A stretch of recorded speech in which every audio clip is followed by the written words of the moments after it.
Bonjour, bienvenue sur la chaîne, c'est l'épisode 27 de la décade manga aujourd'hui, donc comme d'habitude je vais vous présenter mes achats récents, ça tombe bien, je viens de recevoir ma commande de sortie de suite principalement, et puis on va parler aussi de mes lectures récentes, c'est parti.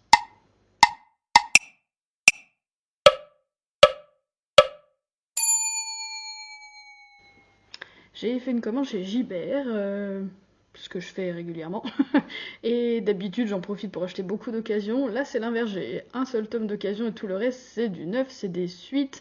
Évidemment, juillet, qui dit juillet dit Japan Expo, j'ai pas pu y aller cette année, mais évidemment les éditeurs ont sorti beaucoup de choses. Il y avait pas mal de suites qui m'intéressaient, donc c'est une commande qui fait plaisir. Pas énorme, mais quand même, des suites qui me fallait absolument. Mais du coup, je commence par le seul tome d'occasion que j'ai trouvé, c'est un petit one-shot qui s'appelle Par-delà les étoiles. C'est de l'autrice Rie Haruga que je connais, parce que j'ai déjà lu Perfect World, qui est une série en une dizaine de tomes, une romance, un shoujo un petit peu adulte, qui parle de handicap principalement. Là, on est sur je crois que c'est son premier manga relié. C'est un one-shot.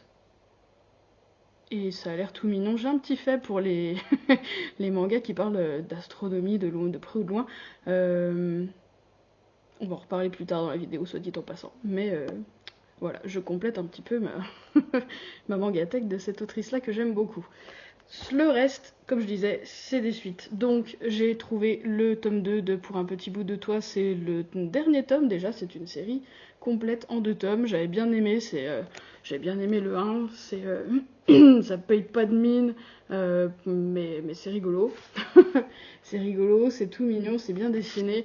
La fille là est une extraterrestre et elle veut manger le garçon qu'elle a là. Alors là, il y a une différence de taille en vrai, ils sont au lycée ensemble, mais c'est un petit peu perché, mais j'avais trouvé ça assez rigolo, et puis une série finie en 2 tomes, euh, j'allais quand même lire le deuxième, c'est mieux.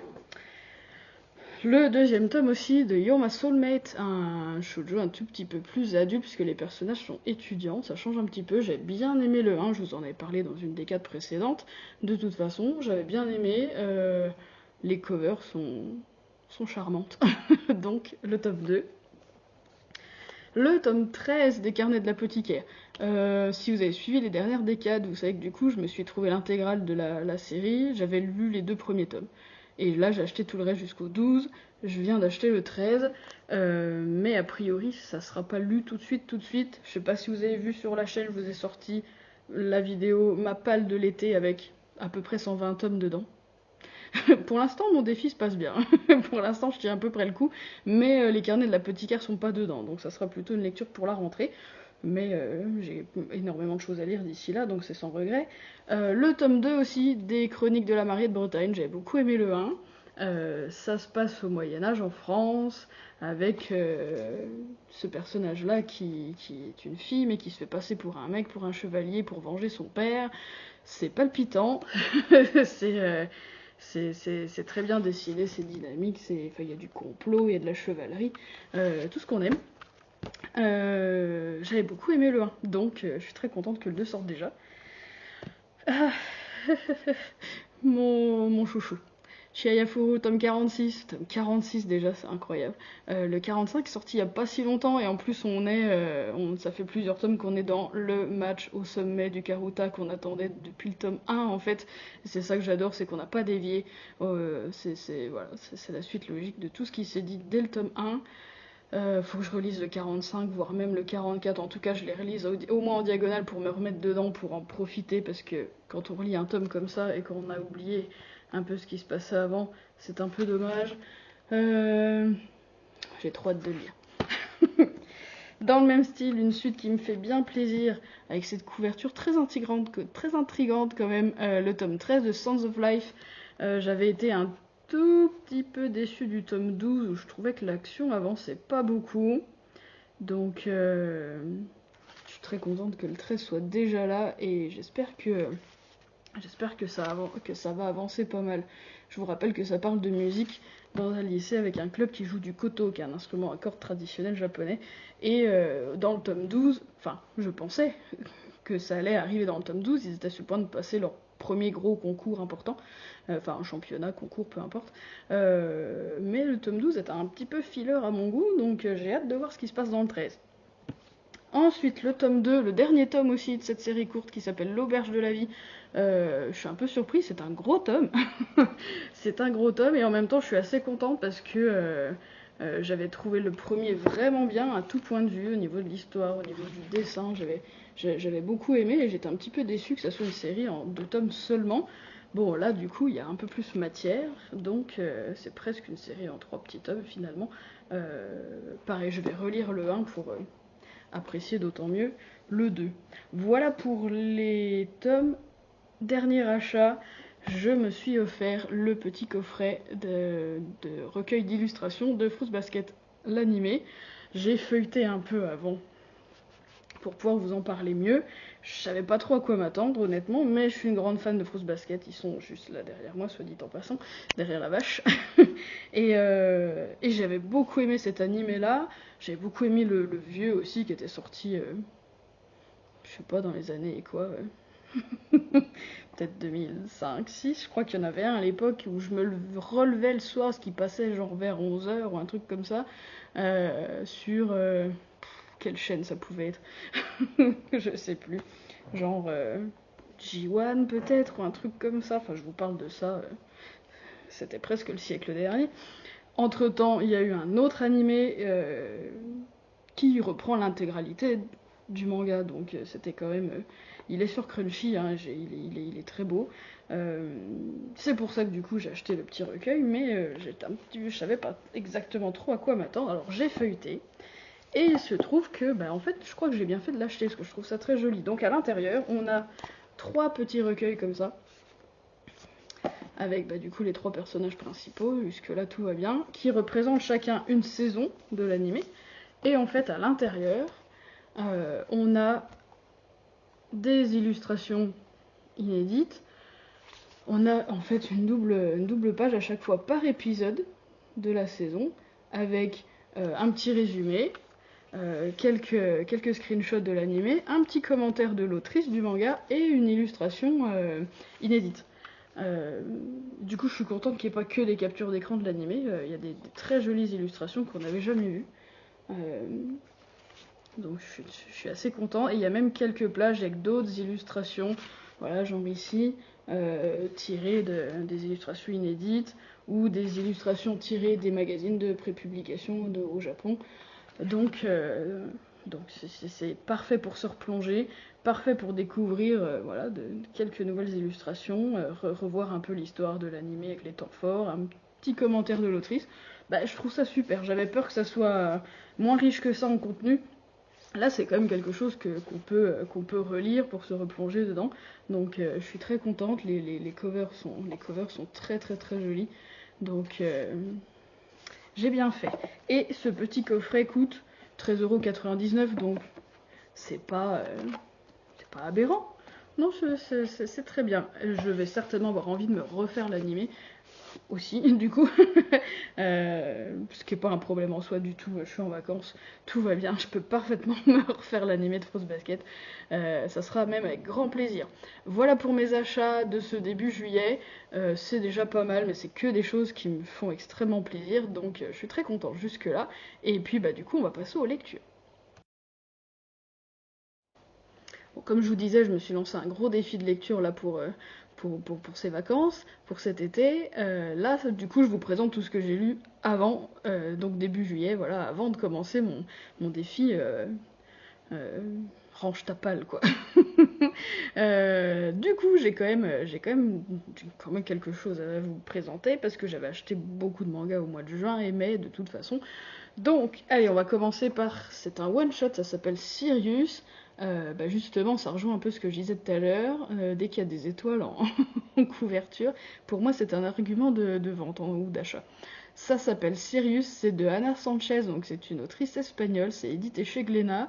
Et puis, donc je disais, c'est un one-shot dans lequel on va suivre les 2 filles que vous voyez là. La brune s'appelle Dani et la blonde s'appelle Blanca. C'est 2 ados. Dani débarque dans une petite ville au bord de la mer pour se reposer. Elle est en souffrance. Danielle va pas très bien, elle est en souffrance physique, elle a des petits soucis de santé, et puis elle est en souffrance mentale. Après l'arrêt de sa carrière de tenniswoman, elle était sur le point de devenir pro, mais ça ne s'est pas fait, je vous dis pas pourquoi, et il se trouve qu'elle a des rapports très compliqués avec sa mère, qui était aussi son entraîneuse de tennis. Donc ça va pas très fort, et on l'envoie là pour se reposer et essayer de tourner la page. Elle rencontre Blanca, qui elle, très lumineuse, très enjouée comme fille, très jolie, c'est elle qui fait un petit peu le sel du manga. C'est sur son chara design à elle que j'ai flashé quand j'ai feuilleté le tome à la Fnac et que je me suis dit mais ça a l'air très sympa, il faut absolument que j'achète ça. Donc on va suivre un peu leur rapprochement et leur amitié naissante. Je vous en dis pas plus parce que c'est un one shot, mais voilà, c'est très très très joli. C'est sans surprise majeure, mais c'est très bien réalisé. Le seul défaut que je lui reproche, c'est les dialogues que j'ai trouvé un petit peu lourds, un petit peu empoulés. C'est des ados qui se parlent et c'est pas léger du tout. C'est pas un langage très actuel. Enfin, en tout cas, là, je suis pas sûre que ça vienne de la traduction française. Je pense que, enfin, je n'en sais rien, mais j'ai l'impression que d'origine, c'est plein de bons sentiments et tout, mais j'ai trouvé ça un petit peu lourd, alors que le dessin est très fin et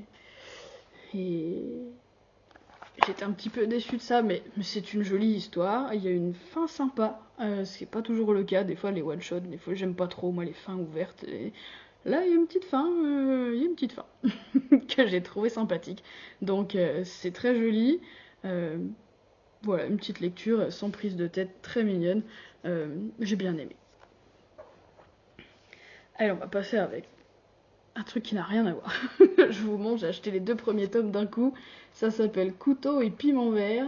J'ai craqué sur les covers. Moi, dès que ça parle, visiblement de cuisine, et que ça a l'air ancré dans un Japon historique avec des recherches historiques dessus, c'est ma came. Donc, j'ai acheté ça sans trop savoir. En 3 mots, on va parler de cuisine, d'intrigue familiale, et puis c'est une romance. Voilà, si vous voulez tout savoir. Du coup, que je vous raconte un peu, ça se passe à Kyoto au début des années 50. On va suivre la fille que vous voyez là, qui s'appelle Ichika, qui est veuve de guerre, et qui est passionnée de cuisine japonaise, mais aussi occidentale. Et elle travaille comme cuisinière dans un grand hôtel, ce qui est déjà un petit peu rare à l'époque, et en plus elle a suivi de son plein gré des cours de cuisine occidentale, donc elle est en rapport toujours avec des occidentaux qui viennent manger dans l'hôtel où elle travaille. Il se trouve qu'elle vient d'une famille assez riche, assez importante, qui l'oblige à épouser le gars que vous voyez là, qui s'appelle Amane, qui est étudiant et qui a 15 ans de moins qu'elle. C'est toute une combine, parce que lui, il n'est pas l'aîné de sa famille, elle si, mais au début, c'est pas elle qui est censée être mariée avec ce gars-là, bref. Je vous disais, intrigue familiale. Donc elle se retrouve avec ce mec-là, qui lui, n'y connaît rien à la cuisine, mais on découvre qu'il a un palais assez fin et qu'il va se laisser gagner par le talent en cuisine de sa femme, et il va se convaincre du talent de sa femme aussi, et peut-être bien que finalement ça va être un allié et qu'il va se battre contre les manigances familiales, parce que ça manigance de son côté à lui et de son côté à elle. De son côté à elle, ils sont propriétaires d'un restaurant qui n'est pas celui dans lequel elle travaille, mais ils ont aussi un restaurant qui est un petit peu qui est pas très bien portant, donc il y a toute une manigance autour de la cuisine, et du conflit aussi entre japonais et occidentaux. Enfin, historiquement, c'est très intéressant. Au niveau des personnages, c'est très intéressant aussi. Ichiko, pardon. Ichika, c'est une femme forte qui s'est donné les moyens de ne pas subir sa famille et de prendre son envol professionnellement. On la voit bien en cuisine, elle s'éclate, clairement. Et elle est douée, et elle cultive son talent. Lui, il va se laisser gagner, comme je disais. Visiblement, ça a l'air très bon.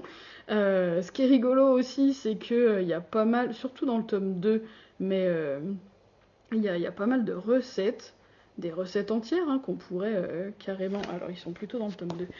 Il y a carrément des recettes qu'on pourrait reproduire chez soi. Voilà, là elle nous montre la découpe des champignons et tout. Si vous aimez vous rincer l'œil sur des plats traditionnels japonais, même occidentaux par moment, ça ne peut que vous plaire quoi. Donc ouais, moi je me suis laissée séduire. J'ai pas précisé, c'est édité chez le Lézard Noir. D'habitude, ils font plutôt des un peu plus grands formats et puis sans jaquette. Alors là, c'est un format quasi normal, un tout petit peu large, mais quasi normal, avec des jaquettes. Bien rigide la jaquette. Enfin, en tout cas, moi j'ai beaucoup aimé. Je sais pas quand sort la suite, je me suis pas encore renseignée, mais c'est totalement ma cam et c'est très bien réalisé et c'est joli et c'est très intéressant.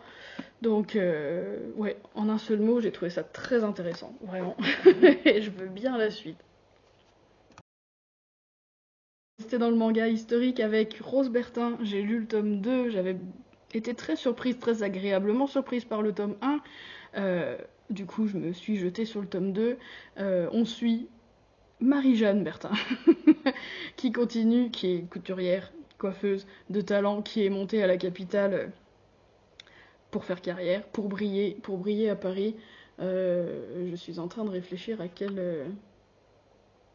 Ça se passe sous le règne de Louis XV, voilà, ça me revient. Elle continue son ascension dans ce tome 2. Elle s'approche du titre de meilleure couturière de Paris. Vraiment, elle commence à avoir une solide réputation. Mais ça lui suffit pas encore. Elle est vraiment très très très ambitieuse. Et puis, visiblement, elle a les moyens d'y arriver. C'est pas un rêve en l'air non plus. Là, son prochain défi, son prochain challenge, si vous voulez, c'est de devenir la modiste attitrée de Versailles, donc sous le règne de Louis XV. Je peux pas vous en dire plus, voilà, elle va relever les défis, donc les défis différents se présentent à elle, au niveau de l'inventivité de la couture, au niveau humain, au niveau du fait que, voilà, que c'est une femme et que c'est pas évident.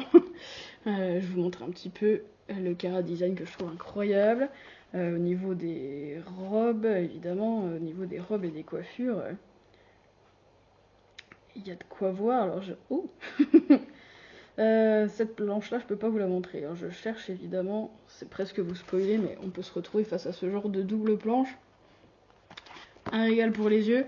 Je suis très séduite moi par ce manga quand même, je dois le dire. Au début, je suis toujours un petit peu frileuse des mangas qui se passent en France, curieusement, c'est pas forcément ce que je lis beaucoup. Celui-là, ça le fait quoi. Ça le fait, donc que vous dire. C'est beau, c'est très bien dessiné, c'est un peu bavard, mais c'est pas assommant non plus. Je trouve ça dynamique, il y a toujours un nouveau défi à relever, une nouvelle robe à inventer, un nouveau personnage à comprendre. C'est fort, c'est très féministe, c'est extrêmement déterminé. Moi j'aime beaucoup, voilà, je le conseille. On change un petit peu de contexte avec le charme de l'uniforme, tome 4. Vous savez que j'aime bien ce manga un petit peu coquin. On va continuer du coup dans ce tome 4 de suivre les relations amoureuses, sexuelles de 5 collègues. En fait, ils travaillent tous ensemble dans une même entreprise qui fabrique des poupées. Allez savoir pourquoi. On n'en parle pas beaucoup, hein. Ça arrive un coup de temps en temps dans l'histoire, mais franchement, on parle pas beaucoup de leur travail. C'est plutôt ce qu'ils font après le travail qui nous intéresse. Là, honnêtement, j'avais déjà eu un petit doute sur le tome 3. J'avais trouvé que ça se concentrait du coup sur 2 nouveaux collègues, alors que ce que je pensais être les personnages principaux dans les 2 premiers tomes étaient un tout petit peu oubliés.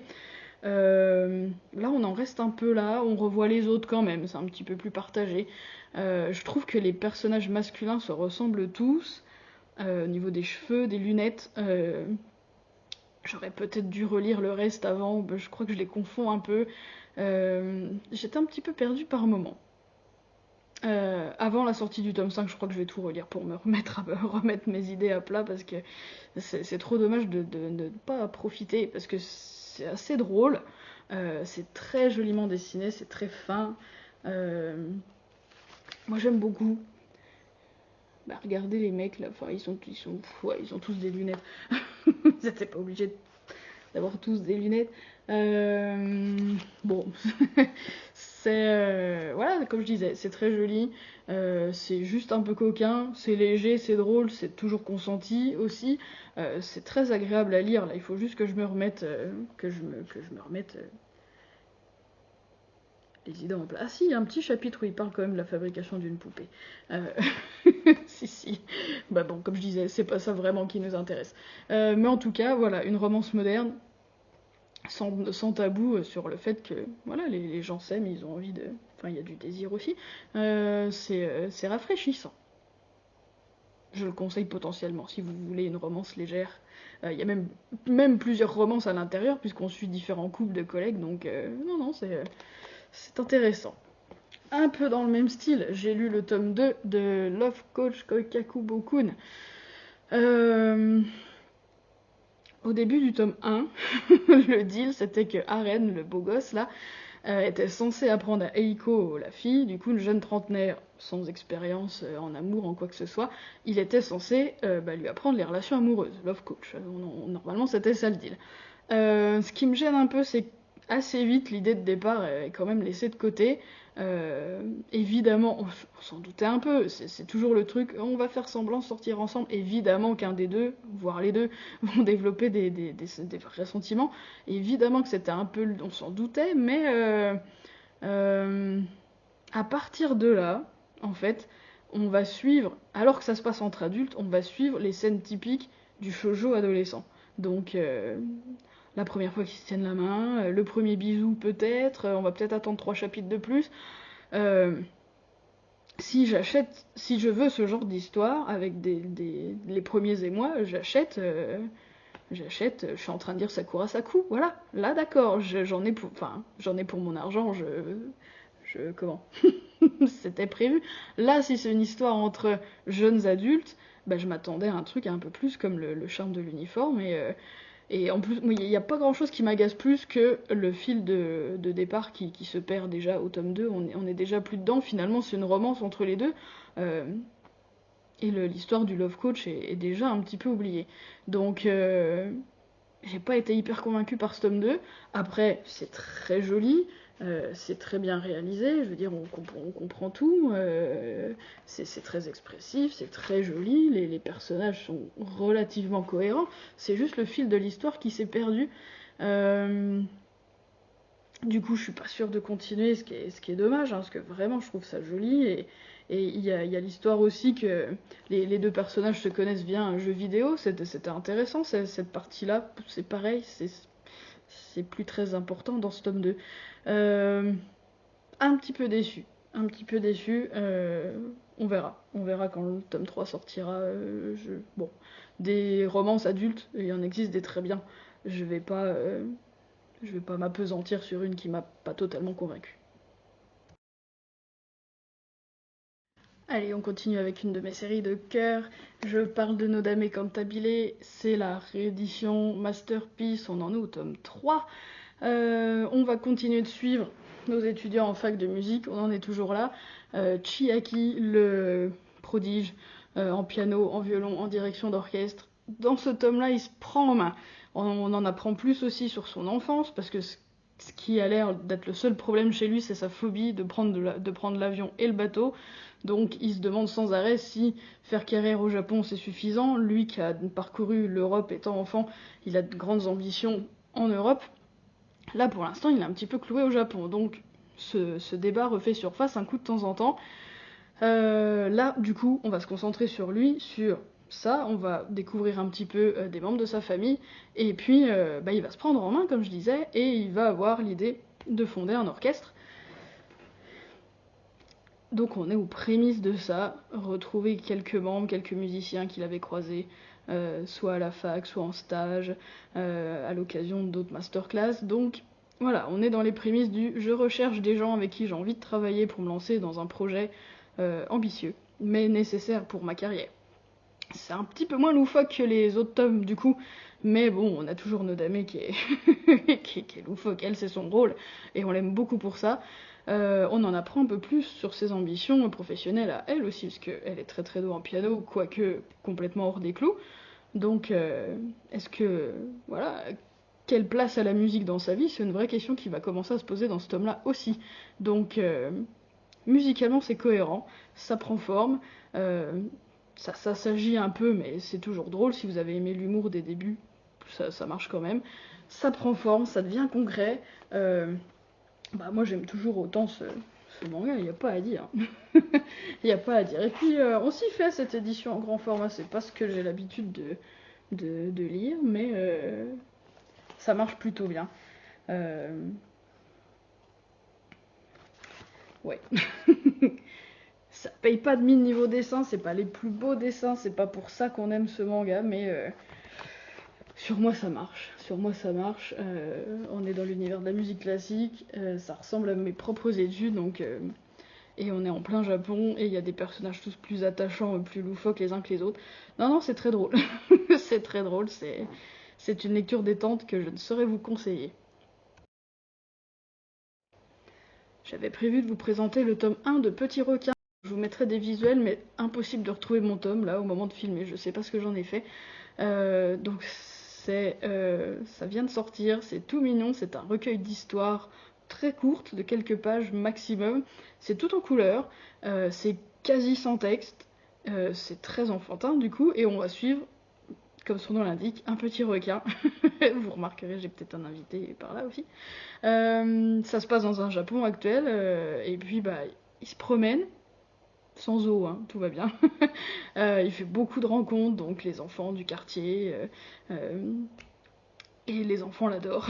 Lui, il est un petit peu bon samaritain, il se promène et dès qu'il y a un truc à faire, quelque chose qui attire son attention, il va se précipiter un peu sur la situation. Les enfants l'adorent, évidemment, donc c'est ultra kawaii, c'est très choupi, c'est plein de bons sentiments, c'est très joli à regarder. Euh, voilà, même moi avec mon grand âge, même moi avec mon grand âge, ça m'a plutôt plu de lire ça.